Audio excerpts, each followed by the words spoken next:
Hello, today for review I've got new model from IMR Acoustics. It's R2 model, or it has code name Aten. I searched on the YouTube, when you are a foreigner and you don't know how to pronounce some word, you just go to YouTube and enter in the search bar something like how to pronounce an word. And first two versions of video show one said that it should be Aten, second said that it should be Aten. But I searched for 3 or 4 different versions, and actually vast majority showed that it's Aten. It's updated version probably of R1 and R1 Zenith, and they also feature big dynamic driver and ceramic super tweeter. So it's familiar tuning that we've seen before, but with different tuning capabilities and with a bit different stock tuning. So for those, if you thought that R1Z has too many treble, for example, it's a version for you, more weighty and a bit less accented on treble. It's closer to tuning of classical R1, and actually for me it's a good option. Price is £400. Usually people who purchase from IMR get some loyalty discount codes. Sometimes they are available B stock, but actually R2 is not available yet as far as I know, and they are limited to 300 units worldwide, so I'm not sure will there be any B stock options, but we'll see. Actually, let's now conclude that current price is £400. Headphones came in really handy case, instead of any box, instead of any outer package, you will just have this nice nylon bag. It's pretty sturdy, pretty reliable, so it's protecting everything inside. It has even a handle for carrying. I think it's really convenient way of storing in-ear monitors. So of course zipper here, and inside we will have warranty certificate, small manual about safety and precautions and maintenance. You will have 2 cables. It's monocrystal copper, really nice cable. We'll show it to you a bit later. Nice set of tips, so 2 pair of foams, 3 pair of silicons, 2 pair of double flange tips, also 6.3mm adapter, pretty useless thing I can say. In-ear monitors themselves, so they also have 1 additional pair of tips, of course. Let me put this out. Actually, it's a bit inconvenient to drag them out. And you will have 2-level filter system. So IMR is well known for their tuning system, and now they've even improved. So actually 1, 2, 3, 4 pair of dampers, and 1, 2, 3, 4, 5 pair of additional filters. I will show you in the next part how they are working. And of course another pair of dampers and filters is already installed. In terms of design and build quality, R2 is using almost the same case as R1 and R1Z. You can see shape is absolutely similar, design also. The only difference is that R1Z has this changeable venting system, so you can select should they be open back or closed back, while R2 stick to the semi-open design and they're using this steampunk-like grille. Overall build quality is nice, they are made of metal. Finish and color is also pretty good, I like it. Fit is also okay, at least to my ears, because I've read some complaints about the fit, but for me fit is really great. So, and here is the most important part, that double filter tuning system. So here is the filter system of R1. you just unscrew the filter and you replace it completely. But things changes when we speak about R2, because as you can see even by the color, filter consists of two parts, lower one and upper one. Lower one is responsible mainly for bass and upper for the mids and treble. So two levels of unscrewing. You can unscrew filter here and you can separate upper and lower parts. They require a bit of strength. Actually, here they are, so you can unscrew it and change. So you will have more granularity in tuning. You can select same amount of low frequencies separately, and you can change the mids and treble representation. I think it's a smart solution, but actually, you'll have to spend a lot of time tweaking all that and trying all the different options. Of course, this tuning system is not created to change the sound on the go. I really recommend you to make all tweaks and filter replacements on the table and under the bright light. Otherwise, you can lose some parts and details. But of course, it's up to your decision. Anyway, I think it's of course not created for tweaking constantly. It's just a way to find the tuning that will suit your taste and stick to it. Actually, tuning is really convenient. I can say it's more convenient than, for example, FLC style of tuning with that small plugs insertion and removal. There are a few different combinations. Actually, red and gold is one of the most popular. It's kind of not the maximum bass, but a bit accented, and gold is extended treble, but I'll speak about the sound in the next part of the review. Also, you can actually use the filters from the previous version of R1 if you have them, but if you don't, it's not a big issue, because with these filters, of course, you can select whatever you like. Of course, protective grill is present, lip for holding the tips, everything is built really well. So let's put tips back, they are fitting really tightly. Here it goes.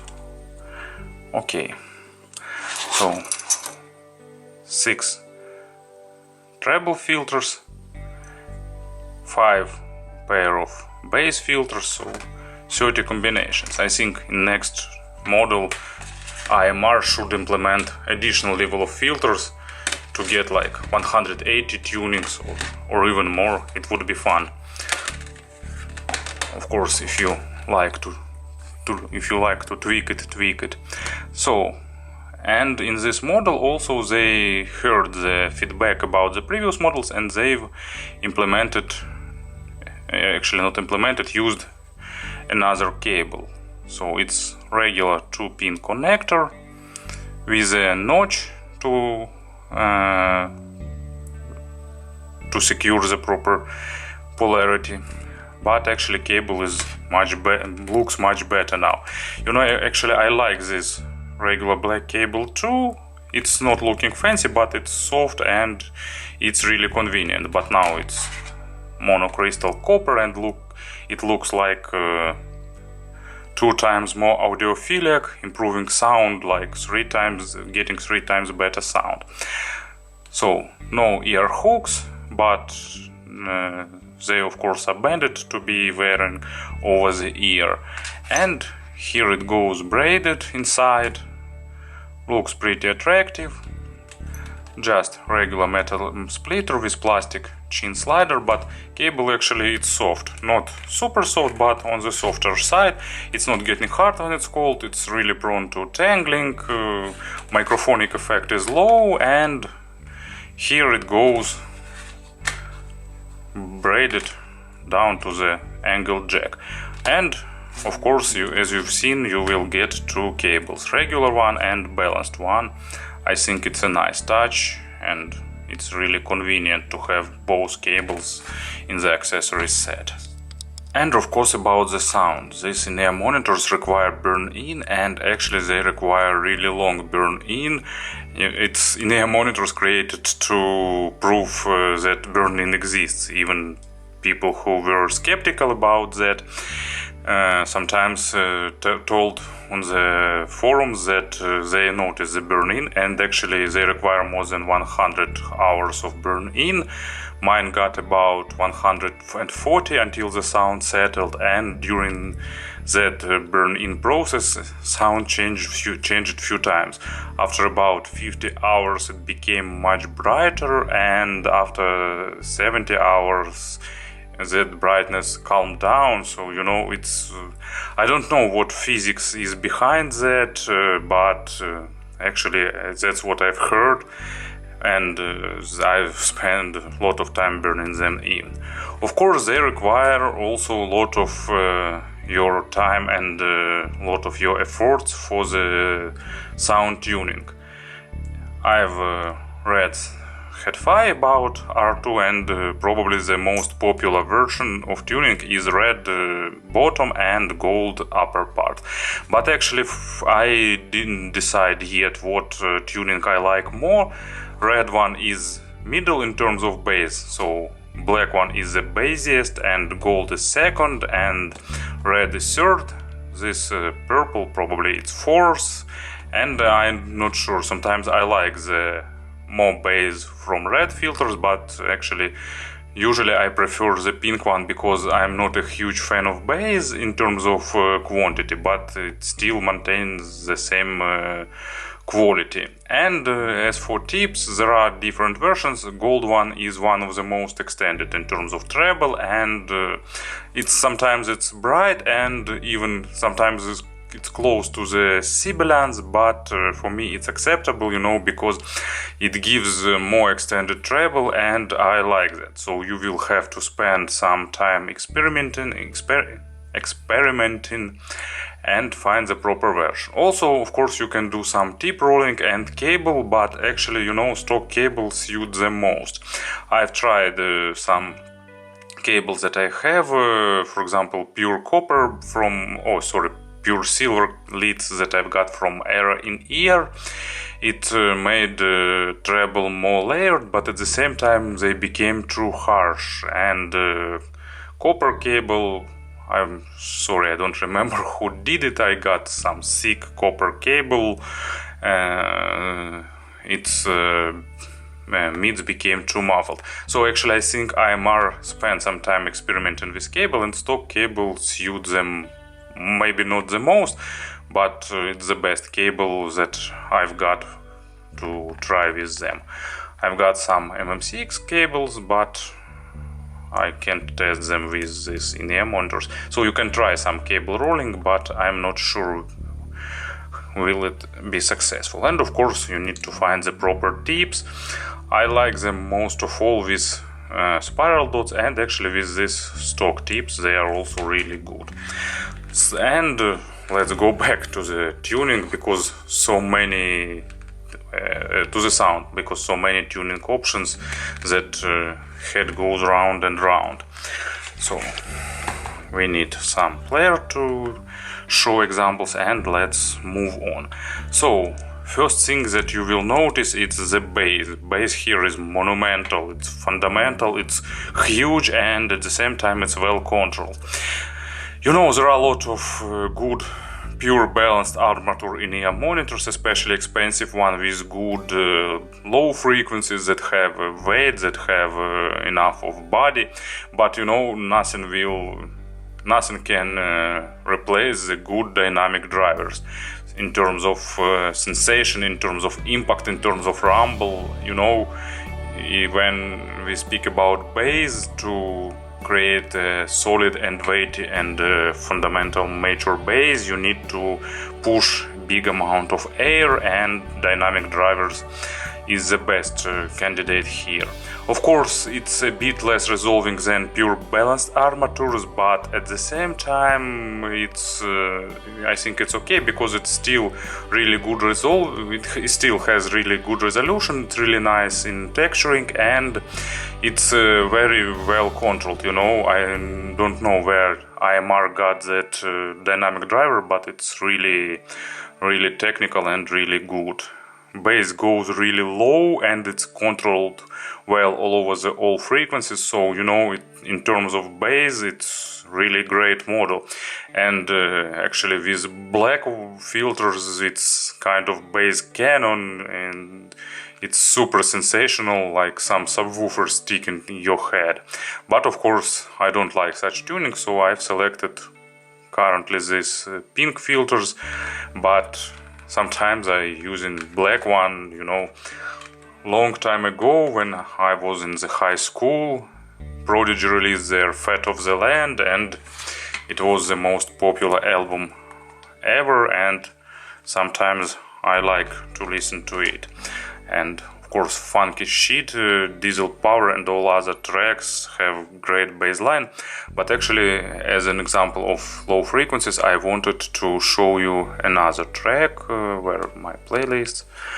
So something more refined, something more polite. It's Electro Swing, Caravan Palace, Panic, and it's a great example to showcase this in-ear monitors because it has nice funky bass line, but at the same time it's kind of modern electronic music. They have a lot of three-dimensional effects, and that's what is another strong part of these in-ear monitors.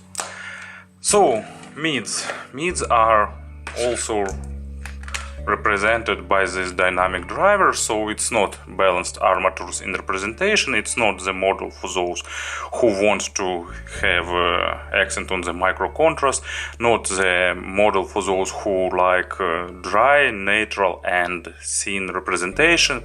Actually they are making step from R1Z natural and resolving manner. They adding a bit more weight to the mids, and actually, well, I like that. I actually like, I don't have my preferred sound. Maybe it's wrong for the reviewer. I need to have some preference, and I need to destroy all the models that not fitting into my preferences. But actually, I can enjoy absolutely natural and monitoring sound, and enjoying all the tiny details, and at the same time I definitely can enjoy weighty mids. Probably I prefer weight on the mids a bit more over the resolution, because unfortunately you can't get both simultaneously.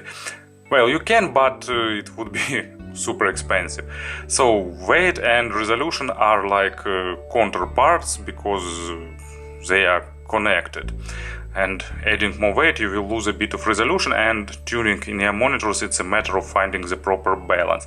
And probably R2 is a bit more suiting to the tastes of vast majority of people, because they reduced this micro details focus a little bit and added more weight, and more added weight give you more natural instruments, and it gives you weighty instruments will give you better staging and more natural sound, and more weight to the vocal will give you more authority to the vocal. So I think it's kind of good trade-off in terms of general tuning and general liking.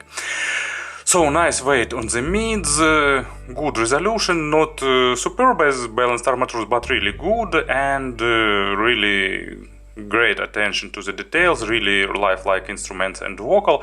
And another strong part of this in-ear monitor that almost everyone agrees, it's their imaginary stage. They're really good in building stage, and they sometimes can be compared with top-of-the-line in-ear monitors with many models, probably because of that open back construction. Actually, surprisingly, sound isolation with them are about average or slightly below average, because open back you can expect probably lower sound isolation, but actually it's acceptable for the noisy street or for public transport. So sound isolation is not as bad as I've accepted. So let's go back. Huge, expanded, three-dimensional stage, really enjoyable. But as an example, it will be a bit unusual too. So it's Iron Maiden's Seventh Son of a Seventh Son. It's one of my test tracks. I use it for tests really often because, you know, this is a record that should have sibilance.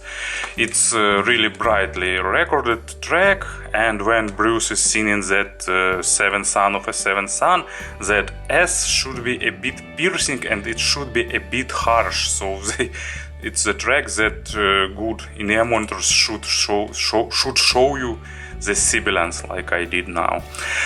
And at the same time, it's a pretty nice test track because of that introduction, that energetic, engaging introduction with chorus on the background, with tasty bass guitar, with it's really epic, and it should sound this way. And R2 managed to do that thanks to that big expanded stage. They have great bass guitar, great stage, really energetic vocal, and they almost ticking all the boxes.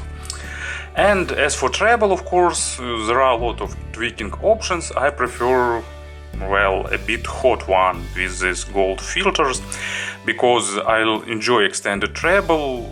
Well, it's not always good with modern records, because modern records are often spoiled by compression, and sometimes you need to have reduced treble above 10 kHz, but luckily you will have a lot of filters that will do it for you. But I'm using that gold one and I like it. So piezo super tweeter or ceramic tweeter used here will give you nice, really extended, really detailed and balanced treble. So it's super detailed and it has proper balance of weight, nice attacks and decays, and really good extension. If you are treble phobic, you know, probably you should listen this model before buying. Even with some treble shy filters, it's still, well, not on the brighter side, but it's not trying to hide the treble to create the comfortable sound. But anyway, if you're not super treble sensitive, of course it's a great model in terms of treble, and treble here will add a lot of overtones. It will give you that spaciousness that required, it will give you airiness and everything like that, and you can tweak it too. So as an example of the treble, I've got this track. It's Glenn Miller's Orchestra in the digital mode. If you want to start listening to the jazz big bands, I think it's one of the best, or even simply the best album to start your travel into this area. It's really good remaster of jazz classics. And actually what I've got, it's Pennsylvania 65000. It has nice splashed cymbals that many in-ear monitors fail to play properly, because the cymbals here start sounding like some sampled sound, some sampled track, and actually it's not the case with R2. So to summarize everything, these in-ear monitors are tuned a bit to more fun side, and it's give you a proper weight and really lifelike natural representation. Not a model for those who don't like treble, probably not the model for those who want the maximum focus on the micro contrast on the mids, but a great model for those who prefer natural representation, and for those who like bass, it's also really good. They require some nice source, but actually not something super expensive. Some mid-range DAP will do the trick perfectly. Opus number 1S, for example, Lotu PO 5000 Mark II, FIO M11 are really good, but of course they can grow with your source, and something like QLS 361, iBasso DX220 or Kane N6 Mark II will be also a great pairing. And a few words about the conversions. I won't be focusing on the particular model except other IMR models. Well, if we compare it with R1Z is more natural, more focusing on the micro contrast, more digging into the micro details, more detail revealing, and they are also a bit more brighter on the treble and a bit more extended, and a bit drier on bass, while R2 offers more weighty bass and more organic and weighty mids. Regular R1 is somewhere in between R1Z and R2, so it's kind of slight step from the natural and resolving R1Z towards R2, but not quite there. And speaking about other models in this price range, there are a lot of hybrid in-ear monitors, but actually all will be different, you know. So bass here is probably one of the most prominent, one of the most weighty, and at the same time one of the most detailed. Probably not the most detailed, there are a few models with more detailed low frequencies, but this one is probably the most natural and actually the biggest and the most weightiest. And mids are also different. In balanced armature model they are more focused on the micro detalization, while this one is more organic and natural. And on the treble, actually I think only top of the line models can compete with R2 in terms of treble, because this ceramic speaker is really good in retrieving treble details, in building proper weight, and in giving you proper treble layering. So that's basically the main features, main differences of R2, and that you can easily guess that's the model I like, but of course it's my subjective choice. But if you're looking for some model that allows you to experiment with, and if you like bass, if you like natural and organic mids and nice extended treble, it's a model for you definitely to consider. Thank you for attention.